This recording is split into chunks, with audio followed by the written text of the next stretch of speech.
Due to the Spirit of Worlds and her recent buff, Orianna has been seeing a lot of play lately. However, there are a lot of people who are really struggling to make Orianna work or struggling to learn her. Today, we're going to be focusing on how you can take your Orianna play to the next level and some of the things that you should be focusing on in order to improve. Now, if you haven't already, make sure to check out our website, GameLeap.com. There we have hundreds of guides, all done by challenger players, sorted into a quick and easy to use courses system. We have courses both on the 5 fundamental roles as well as champion specific courses, so if that is something that interests you, make sure to check it out using the link in the description below. Now, as far as Orianna is concerned, she is a very mechanical champion, which is what attracts a lot of people to play her. However, mechanics are not something that I can teach you. Mechanics are something that are very hard to teach, and oftentimes you're just going to have to develop them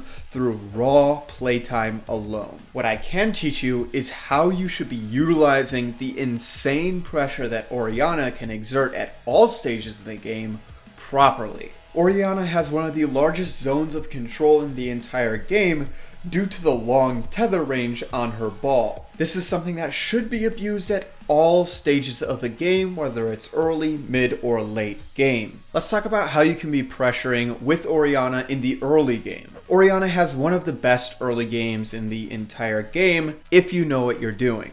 The first thing that you should be identifying is whether or not this is a high or low range matchup. Anything that's mid to high range is going to be able to trade back with you using their auto attacks and abilities, while low range champions like melee champions are going to be unable to do so. This creates two distinct trade patterns, though the main core idea behind them is pretty much the exact same. With Orianna, the most important thing is you want ball to be on you if you are going to take damage. If you are not going to be taking damage, then you want ball to be in between you and the enemy champion. This is the most basic concept that you need to understand in order to succeed with Orianna. These are the only two acceptable positions for ball. Either it needs to be on you or in between you and the enemy champion. There are no other places that you want it to be in the laning phase. If you are forced to use the ball in order to CS, then you want to return the ball to you as soon as possible. You can do this in two different ways. Either walk directly into the ball to pick it up, or walk out of the tether range so that it will manually return to you. The biggest mistake that I see Orianna players making in the lane phase is they'll use their ball to CS and then they'll just leave it there, and it won't be exerting any pressure. It won't be in between them and the enemy laner. It'll be doing nothing. Ball placement is so important, and the majority of the time the ball is just going to be on you, which is okay. When the ball is on you, it gives you additional resists, meaning you take less damage. If you're playing against something that is equal range to you, you don't want to lead with your Q. You want to finish the trade with your Q. You want to make sure that you auto trade as much as you can because your auto attacks deal a lot of damage, especially for subsequent autos. It is so important for building a health advantage that you disengage with QW into equal range matchups. If you lead with QW, you're immediately going to get rid of your own resists, and your slow field is going to disappear faster, meaning they might have the opportunity to chase you down afterwards. By leading with your autos, you take less minion damage, and you'll be able to disengage using your Q and W instead of engaging with it. Honestly, if this is the only thing that you take away today, then you will still be seeing a net positive in your Orianna play, because you're going to be taking the proper trade pattern, which is so important. Now let's talk about melee matchups in the mid lane. In these types of matchups, you want to exert the insane amount of pressure that Orianna has the potential for. In a melee matchup, you always want to start a slow push as the ranged character.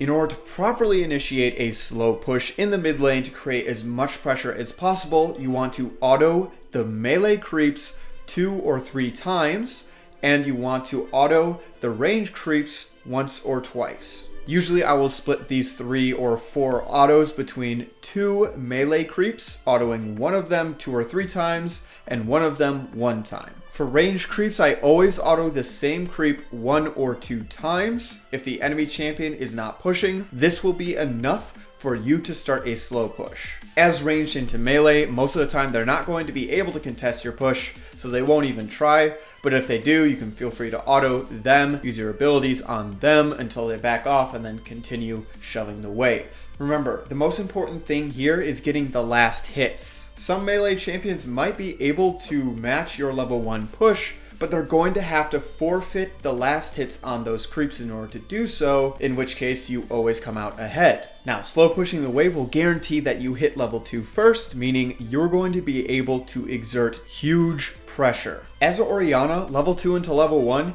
you can just walk up with Q and W and chunk somebody out. You don't have to look for autos in this trade. You don't really want to be drawing minion aggro early, especially before you have your E or a reliable way to get the ball back quickly. Into harder matchups, it is not uncommon to go QE. Taking E second allows you to trade into matchups that are less heavily one-sided towards you as Orianna. If you're able to use these things on top of keeping the ball in between you and the enemy champion, and on top of yourself whenever you're taking damage, you're going to be seeing a lot of success in the laning phase. However, Orianna isn't just a laning phase pick. You need to be able to play her in the mid game and late game in order to see the most success possible from her. The mid game, in my opinion, is the hardest time to play Orianna. It's at this stage in the game where oftentimes you're going to have to go into the side lane in order to pick up CS, which isn't always a safe thing to do.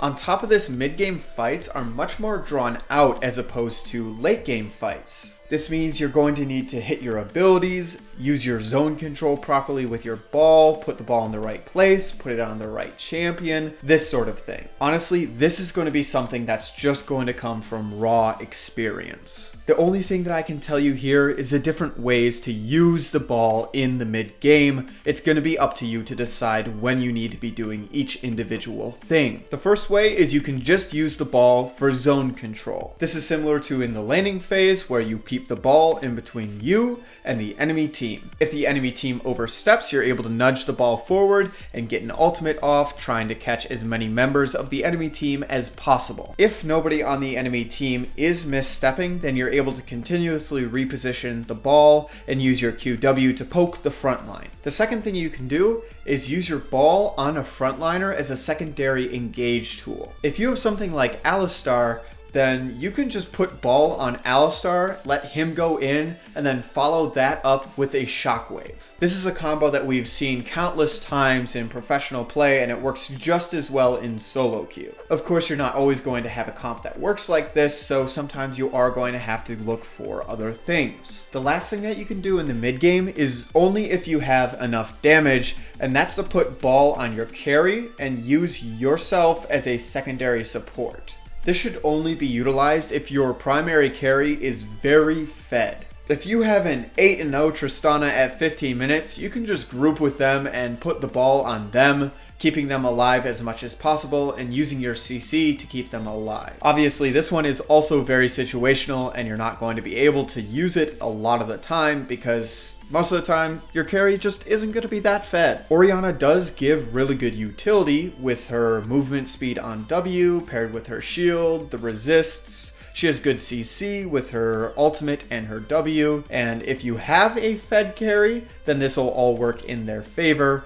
but if not, again, just look to teamfight using the other ways. Now, the last thing that we need to touch on is late game team fighting. Now, late game is different than the other stages of the game. These are very fast team fights. They're going to be over in an instant. For this reason, positioning the ball is going to be different. You can still position it between you and the enemy team, but keep in mind, most enemy teams aren't just going to let you poke them.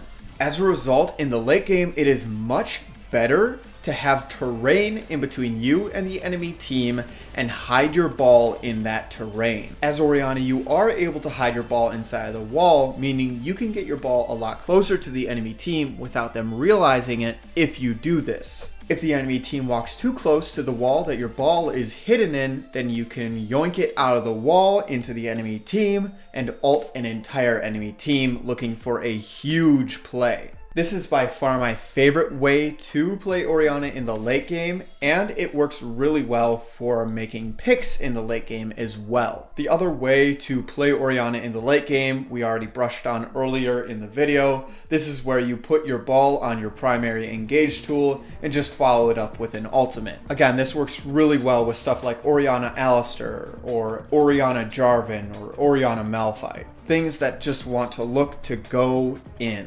At this stage in the game, it's not really viable for you to act as a secondary support like you might be able to in the mid game. This is because no matter how fed your carry is, they're not going to be outperforming 2 carries on the enemy team. You are going to be having to deal some sort of damage, hopefully landing a big shockwave when it comes to late game team fights on Orianna. Remember, in the late game, brushes and walls are your friends. You want to be hiding your ball in both brushes and walls and trying to catch the enemy team by surprise, getting as big of a shockwave as possible. If you haven't already, make sure to check out our website, GameLeap.com. There we have hundreds of guides, all done by challenger players, sorted into a quick and easy to use courses system. We have courses both on the 5 fundamental roles as well as champion specific courses, so if that is something that interests you, make sure to check it out using the link in the description below. I've checked out a lot of the content on there myself personally, and I can honestly say it is all very high quality. If you are looking to improve your play,